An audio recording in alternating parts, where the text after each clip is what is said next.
Karong adlaw atong saksihan ang tinuod nga kahimtang sa usa ka labing importante nga ahensya sa gobyerno, ang Land Transportation Office kon LTO.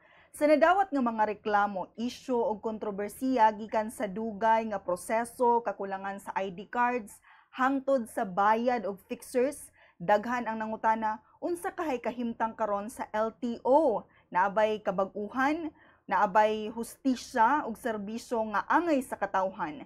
Maayong adlaw sa tanan, welcome sa atong podcast ang sa RMN ug IFM Pagadian, ang Talakayan with Radyoman, episode 11 with the title Lig-on nga pagdumala, luwas nga kalsada kauban ang LTO Region 9. Atong giimbitahan karon ang Chief sa LTO Pagadian District Office, atong ikauban og personal nga ikahinabi aron personal nga tubagon ang mga pangutana sa katawhan. Ania karon si Sir Alan E. Makabangkit, ang Chief sa LTO Pagadian District Office. Sir, welcome sa Talakayan with Radyoman. Maayong buntag.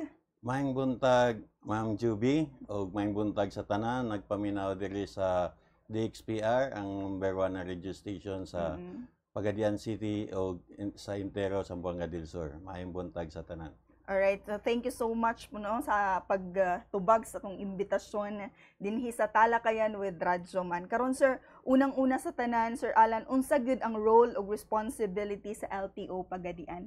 Then pila na mo katuig karon? So ang kuan sa role sa LTO, ang atong buhatan mo ay nagkuan may gianhagan nga mo issue og license sa mga qualified nga licensed driver o pagrehistro sa mga roadworthy nga sakyanan o sa pagdisiplina sa mga violator sa road traffic sa tibok sa atong nasod ug sa diri sa atong kuan. Pila na mo katuig karon sir dinhi sa LTO? So kita century naman to, no? Ang atong buhatan century naman siya. So ako anak ko sa 23 katuig sa serbisyo. Wow. So karon sir, i-describe nimo in one word, no?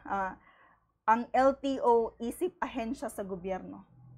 So ang LTO isip sa ahensya at frontline agency. So mag-atubang jud ta og kanang daghan nga kwan isip frontline ta. So frontline ang LTO.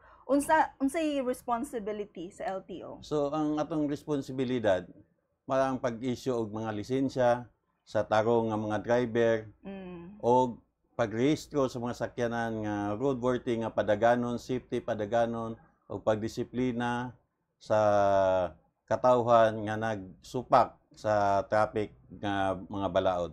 Alright, so in one word, registration, no? Frontline sa registration, especially sa mga drivers ug sa mga sakyanan. Unsay kasagaran nga sayop nga tan-aw karon sa publiko kalabutan sa LTO, sir? So isip nata sa public service, no? Once nga magdisiplina ta, maingon man gud nato ang perception man gud sa tao nga murag kuan nga sila labaw na sa law enforcement nang sila ginadako, pero sa amo lang na kay amo man gud ang trabaho o pagdisiplina sa wala magtuman. Kay sayang mo gutong nagtuman nya ang uban wala, so unfair pud sa ilaha. So labaw na sa law enforcement, mingon sila nga pinili nganong ang uban makalahos, sila di makalahos. So isa ra jud kwan nga ilang gidala nga sakyanan na ay kulang. So perception sa tawo unfair, no? Unfair ang pagdakop. So pero at least karon maklaro nga ilahang sakyanan na ay kulang. Katong gipalahos, okay kompleto. Unsa may kalainan karon sa LTO, sir, karon nga tuiga or karon nga present kumpara sa kaniadtong LTO? Ang tanan dili lang mampod kuno, di lang mampod LTO. Since government agency ta, moving forward so dapat daghan kausaban. May changes. May changes. Especially sa digital. Sa digitalization, labaw na may gipadagan sa atong presidente nga si Bongbong Marcos nga kinahanglan lahat tanan nga agency, especially sa mga frontline agency nga mahimong digitalization para mamabuo ang proseso sa mga transaction. Unsa may kabaguhan karon sa LTO, sir, nga makaingon ta nga ikapasigarbo sa LTO Region 9? So sa pagkakaroon no, sa strict na supervision sa gikan sa presidente, padulong sa atong secretary, sa ASEC ug sa atong OIC na regional director na si General Minong, daghan ang ato nang gipakuan ang mga stricto nga mga palisiya sama sa pagpadakop sa mga unregistered. Okay. O gibawala na pod ang mga company nga magpagawas og sakyanan nga wala marehistro. So sa mga ato pong mga kakulian sa mga plastic license na nandito na natay plastic license, wala natay backlog, katong wala pa ka ma-claim pwede na mo claim. O katong sa mga plaka, especially sa plaka, pwede na ta mo claim sa atong plaka. Pwede mo adto bisag asa nga pinakaduol nga LTO sa inyo ha, pwede ninyong maklaim ang inyong plaka basta naalang sa Region 9 na rehistro. Kung gawas sa region, pwede mo tabangan kay natay bag-o ka nga gipagawas gikan sa kauluhan nga bag-ong programa tong ltotracker.com. Okay. Subot pa sabot bisan unsang tuiga pato na nga walay plate number. Oo.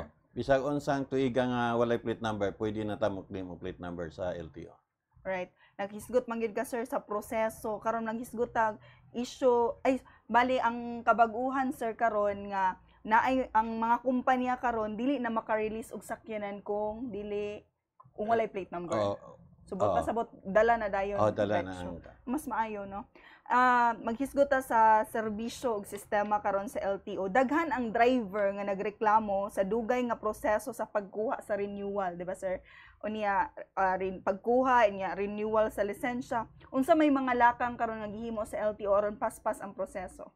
Sa sa renewal sa tong sa ato pa sa manggod sa tungod sa kadaghang atong ginatan-aw sa social media o sa news, daghang mga disgrasya. Apan sa ato karon natay gidungag, dili lang ni karon ato pang nilabay mga tulo ka tuig na natay gidungag na requirements ang CDE, ang Comprehensive Driver's Examination. Okay. So before ka magpa-renew, pwede ka mo agi kag o LTO portal. So na examination dito 1 to 25 magara-replacer sa driver kung kuan pa ba siya. Kabalo pa ba siya o sa mga bagong pamalaod. So 25 items to 80% ang passing, so 20 points pasar ka. Dili man ka ayaw lang makadok mabagsak kay mabagsak mo pwede ka man pumutik mo kanto makapabisag sa isak adlaw makatik pagyapon mo kuan mo kapasar. Okay, bisag kapila ka butik sa isak adlaw basta makapasar ka ikaw ka maka-renew. So dili na karon ka-renew, sir, kung dili mo agi ato? Oo, moagi yung LTO portal mo ka sa Comprehensive Driver Examination. Pero replacer lang to siya. Okay. Para at least ma-check po nato nga maintain ang kahibalo sa atong mga driver. But pasabot nga mo renew hire ba karon, sir?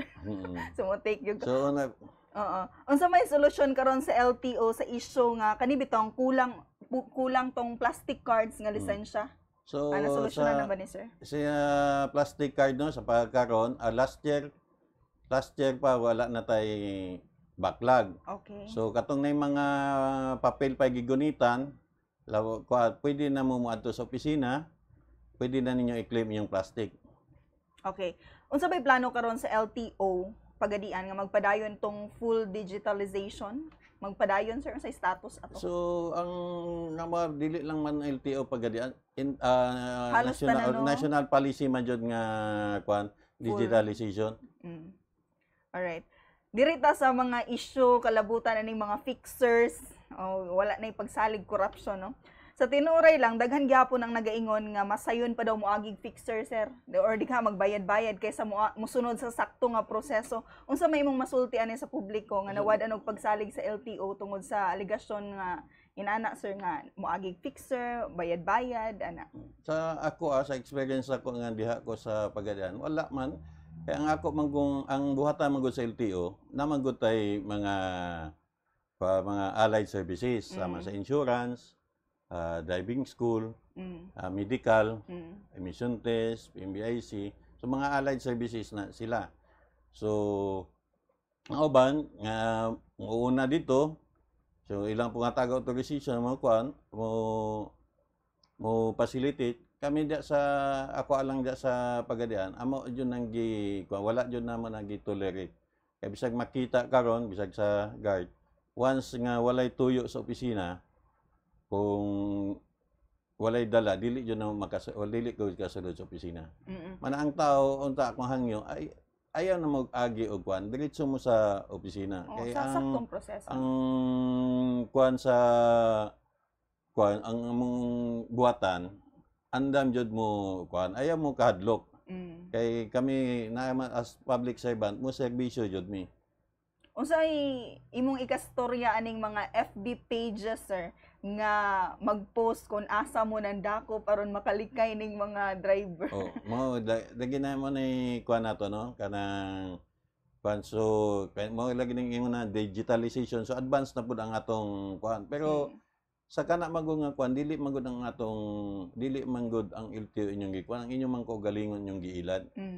At least the more mo kuan the more mo makabalo unsa mao din ni pamaagi kumuduol mo siya mao din ni akong kulang kaysa sige tag parking sa kilid nya magyaw-yaw ta nga dugay pag mo muhawa kuan dinig mawad sige lang tagkalit malit lang ta so wala man tay kuan makita man ninyo mabasa man ninyo advance naman ta kay natay social media makita nyo unsay mga requirements tanan ato lang isipon nganong nakaagi ang uban nya kamo kung dili mo kaagi. O sa ato pa sa inyo pa lang tanaw nga naamoy kulang. So kung ato lang kompleto yun, wala man jud tingali kuan. Problema sa pagpangdako.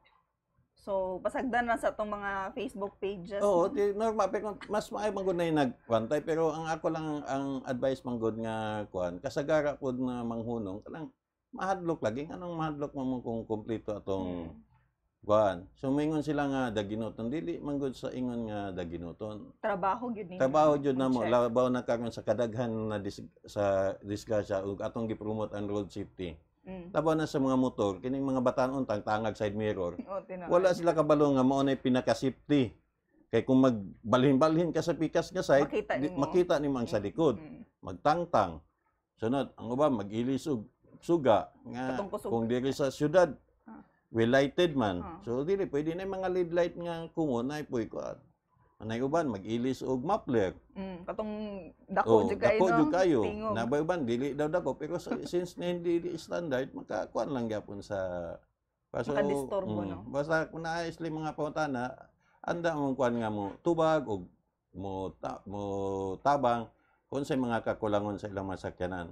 Labaw na karon nga ang crackdown sa unregistered nga mga violation mahal na manghangyo sa opisina nya di na to ataka kita na po may mong dautan so sakit sa among kabubuton ang kuha mo kolekta kay bisag una kuha dako jud bisag sa mo sakit pero sa taman nga trabaho ra man pa sa unregistered pila may pag-register sa motor di man maabot og 3,000. Pero madakpan ka 12,000 ang violation. Oo, dakwa din. Mugasto gyapon kag 3,000 para i-register nimo. Oh, so may pay mo comply na lang. May pay mo comply ta at safety pa ang atong pagpadagan dili pa ingon nga malangan. Mo jud.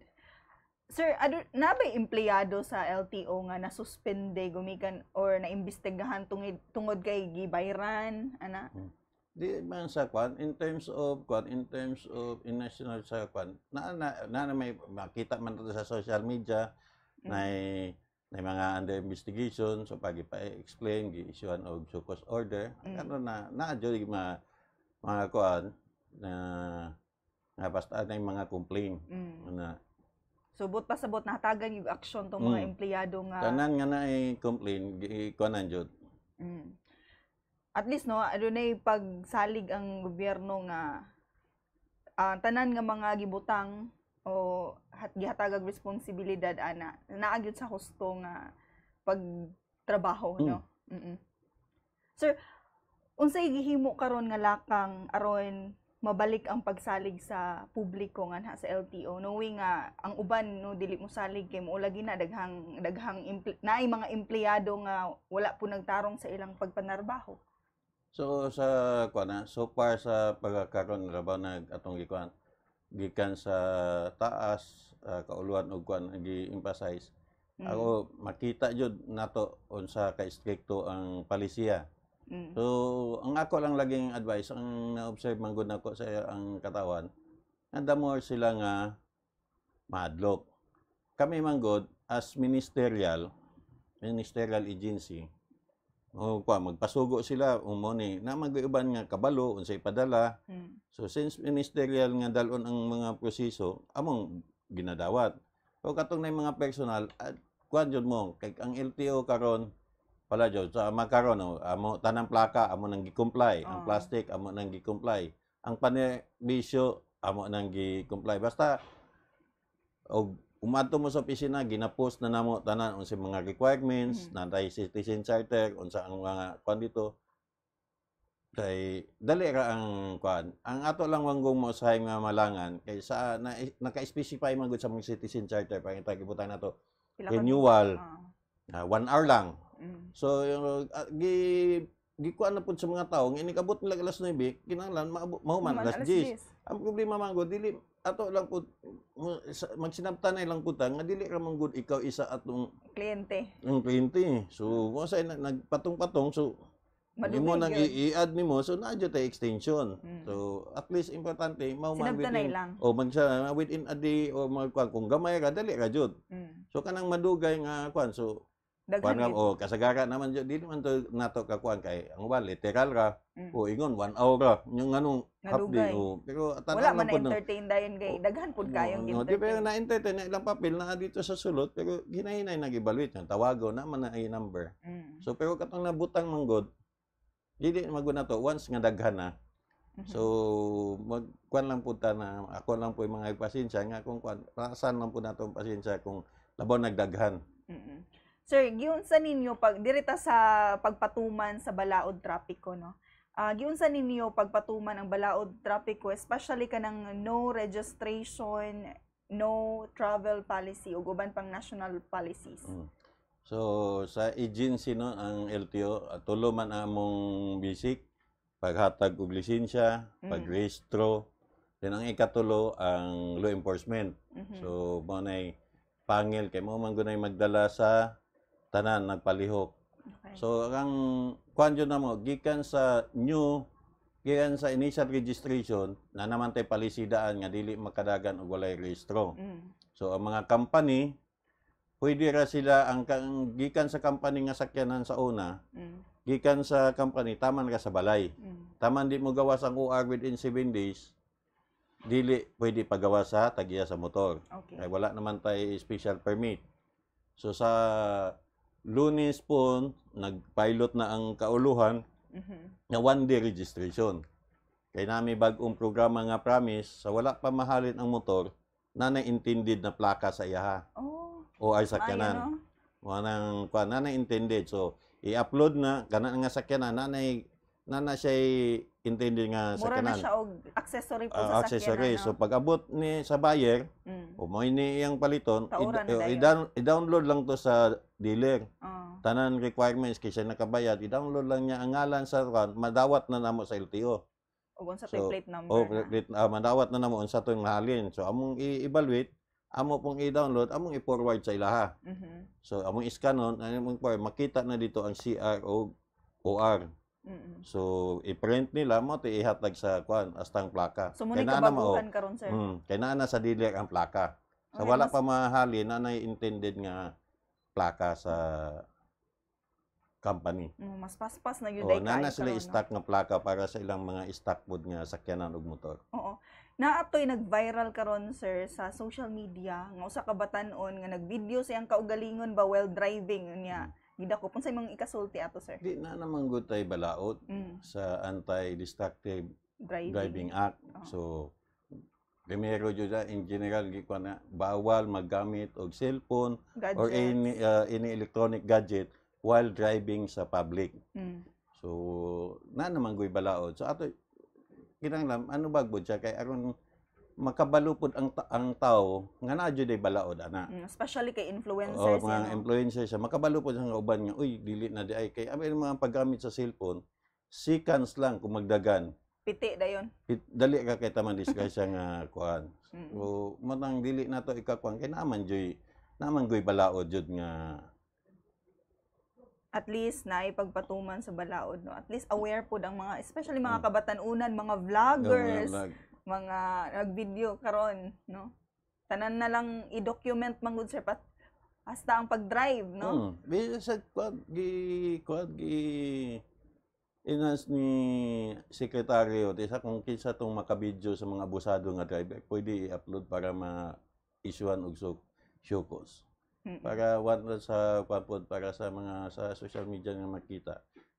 Example atong bus na naginukuray nang kakuan mo nga gibidyo. Atong kusog kaayo. Oo, ginukuray so gikuan nandiyo gisuportaran pud sa department ang kuan na nagkulga dis lang ilang demandahan o anti-driver crime law kay pag-post nga nay kuan pero gisuportaran sa gobyerno kay sakto man pud to ya.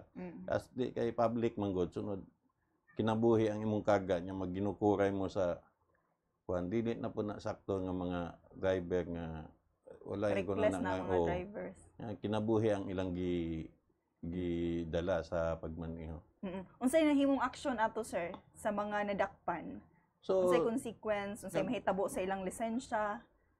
Sa kuan ang sa ila sa kauluhan man to pero atong mabasa sa news gi-issuean na sila og show-cause, gipa-explain din katong mga bus gi-suspended. O sama ra gyapon diri sa toa. Nga naay mga nanapuntay na issue nga show-cause sa mga driver diri sa kuan nag-issue ang RLS og show-cause. So gi-forward na sa mga residente na uban dili manubag. So nara na sa ilaha kay among i-alarm then after 15 days di sila manubag kinahanglan na lakang pod para pod man-disiplina ay forward for recommendation for revocation sa lisensya. Unsay mahitabo sa mga lisensya sir nga matawag ta nga na demerit, maka-renew pa ba sila sa 10 years or dili na? So katong na mga manang karon sa sistema kung na kay apprehension so mo na natay mga demerit giatagan ta og gigayon na maka-renew ta og sulod sa napakala katuig pero pag naaktay violation dili nato makuha ang napulo katuig nga renewal sa license. So maubos ta sa 5 years. So bot bisag isa ka demerit sir, dili na gyud maka-renew sa 10 years. Mana mag-amping jud ta sa kuan. All right. Atong ipangutana ang may kalabutan sa emission testing o inspection centers dinhi sa syudad sa Pagadian sir. Doon na maghihapoy mga private emission centers nga nag-issue og certificate bisan wala sa actual nga testing. Then unsa may buhaton sa LTO kabahin ini? So far no, wala man kuan kay diri isa ka man atong PETC, emission listing center din na atong PMBIC. So tanan sakyanan nga mo parehistro sa mga gaagi jud sa PMBIC o sa PTC. So naman ay picture nagkuha mo reflect mo ng picture nga ilang gi-cut. Pero sa PMBIC since motor vehicle inspection services diretso na ang sakyanan nga na PMBI pwede na diretso sa counter. Okay. Pero yung katong moagig PETC kinahanglan maagi sa mong inspector kay inspect pa ang kahimtang sa iyang sakyanan. So unsay kahimtang karon sa mga motor vehicle inspection systems? So sa PMBIC okay naman ang sila kay kumpleto man sila facilities para pag-check jud kung kuan ba ang sakyanan, roadworthy ba ang sakyanan. Pila ka bok? Isa ang PMBIC nato ug isa atong PETC. Alright. So kalabutan sa road safety sir og unsay mga inisyatibo karon sa LTO Pagadian aron maedukar especially ni mga kabatanunan nga og mga motorista nga walay disiplina sa kalsada nya open pipe nga muffler mga tambutso nya mag-drag racing sa tungang gabi sa kadalanan ug uban pang mga problema unsay lakang karon initiative. So karon ang atong law enforcement tag-adlaw jud na nasa dalan o masawaya na kung unsay kuan pero ang basta ako ikuan nato para na sa inyong kaayuhan. Tanan open pipe, bisa ang sa PNP, sa National Agency o local, nagkuhan ana nga gibawal dyan na siya nga open pipe. O kining mga drag race, kana na. atong time yan labaw na atong kwan sa PNP atong correction daghan na itong ilang na-obserbaran may mga nandakpan nga nag-drag race. Labaw nagkanang sa mga Open 5. So, ang LTO, ang kwan na mo, para aware ang tanan, para radyod ni sa road safety ang among sa operation. So, expected na taga-adlaw na nanaay operation. Either sa mga tricycle, sa dili lang abusado sa dalan, apay abusado pangulikta og bayad once nga na maabot nga reklamo sa opisina, aksyonan jud na sa LTO. So, ang ato lang batunan lang nato ang disiplina sa atong kaugalingon o disiplina sa karsada basta kining among ginabuhat para ni sa kaayuhan sa tanan. Dili lang sa inyo ha og sa mga nagamit sa dalan, sama sa mga pasahero, sa mga bikers nga safety tatanan nga mag-agi sa kadalanan. Balik ko na ko to sir, baka tong pangpandakop naiuban nga mga motorista, mga drivers nga mulahos dili mo hunong sa checkpoint. Unsay mahitabo ato sir? At least awareness na sa tanan nga mga moagi. Kanang mulahos nga mo para kanang mulahos sa checkpoint ay ako lang dili lang akong kwan sa inyo ha. Walang tamba, ayaw mo glahos. Ayaw mo kwan kung nakalahos mo, nga gipara mo, katawa mo, ayaw mo kay ang among law enforcement ma-insulto o kumpleto may gadget. Na may mga body cam. So kung mulapas mo, makita na mo inyong plate number. So i-showcase mo, makita ninyo sa social media, bisag ka nang gaabo sa Manila gani na no contact apprehension policy. Ang uban gipangtabunan ang plaka para dili makuha pero gi-showcase. Samot na kamo nga gipara nya wala hinghunong. Wala mo muhunong ning lahos mo. So nanay gisampulan nga gi-showcase. So pa na gi-showcase na kay gilabyan lang ang law enforcer. So gi-showcase so di mo tubag di mag-anda set alarm na namo ang motor. Kasuhan siya. Kung dili mo manubag within 15 days so further ipostro nga kay kining amo pag disiplina lang jud sa inyo ha. Kung naay mga pwede lang tama na mo adto sa opisina unsay mga kakulangan sa atong sa atong sakyanan kay mo tabang mi. Sunod, basta kanang sa respetuha lang po ninyo kay ang amo trabaho lang man po ng ilaha. Para nila i-check ang inyo ha. Kay kung once nga kompleto dili man ta dakon. Wa poy angay ikahadlok. Wa tay angay ikahadlok. Basta tan-aw nato nga wala tay kompleto atong papili kabalo naman ta na dalo ng lisensya, ang rehistro, tong motor tan-aw nato nga nabay side mirror, nabay kompleto backlight, kay mokalit ka gunong wa kay brake light di masumpukan ka. Kay di ka bantay ang gasunod sa imuha. Wa kay side mirror, taka kag liko, nga wala tay so kanang amo accessories o especially kanang mag-drive nga walay lisensya o walay rehistro. Kay dako gyud penalty. Ma-impound yung sakyanan, dako pa yung penalty. So, bugat sa bulsa. So, at least na at least musanong ang mga drivers nun. Basin nagtuo ang uban nga walay kamera nga nagtan-aw. Makita jud sa tin-aw gid no ang kamera nga gisuot sa mga law enforcer. Alright. Na ba mo'y partnership, kasamtangang partnership sa LGU, sa mga eskwelahan o sa mga society groups sa kalabutan sa kampanya sa road safety, sir? So atong Mayo ga-contact road safety month, nag-motor kita, then nag-contact pre-seminar sa mga driver sa company. O sa mga bus o katong ang atong sa mga communication sa ongoing kay tay mga tao nga dili lang ang ang mga company na nag-request karon nga para i-seminar ang ilang mga driver. Basta halos tanan mga private ang Gianti, Coca-Cola, sa PNP, sa EEP na daghang request og kuan og seminar for road safety. Sir, isip chief sa LTO Pagadian district. Unsay mga challenges nga inyong na-encounter sa inyong pagpanerbisyo sa matinud-anong pagserbisyo? So sa kuan sa challenges lagi ning kuan na madakpan. Madakpan di kabalo kasabot yun nga mahal manghangyo sa opisina. So dili man ingon nga kuan kay naman jud na nakakuha medyo na sa kuan. Manang isa jud na sa challenges nga pag madakpan so dako violation ngayog pabor pero wala naman gutay mahimo kay nadakpan naman guta.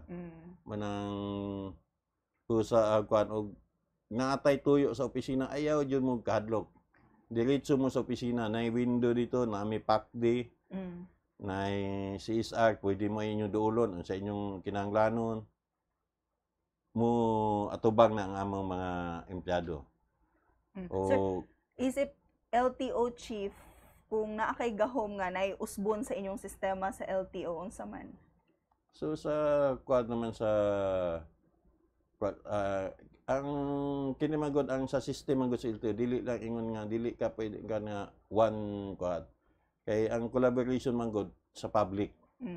Kung sa ang kuan sa public sa imo dito ka mag kuan kay once magud nga sige daghan tag programa, daghan na mga balaod nga gipang na-approve, na anti-drunk, na anti-destructive law, na helmet, na seatbelt, na kuan. So daghan gapong kuano, daghan